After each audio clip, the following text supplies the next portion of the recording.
Hi guys, आज आपला day 46 आहे. आज देवीने घरातलं काम वगैरे घेतलं कारण की आज गुरुवार होतं.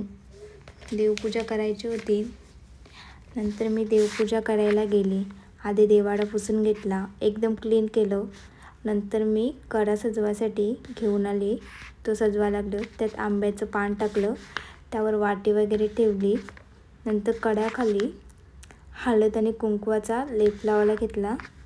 तो लावून झाला. कडा मस्तपैकी सजून झाला. नंतर मी दिवाबत्ती केली, अगरबत्ती लावली. नंतर मी बाहेर गेली रांगोळी काढण्यासाठी. आधी दिव्याची रांगोळी काढली. नंतर साईबाबाच्या नावाचा पॅच मस्तपैकी उमटवला. नंतर मी उंबाड्यावर रांगोळी काढायला घेतली, ती काढली. संध्याकाळी आरती वगैरे करायची होती, तर आरती वगैरे करायला घेतली आहे मी. प्रसाद नैवेद्य दाखवलं. नंतर आरती केली. आजच्यासाठी इतकं, दॅट्स इट.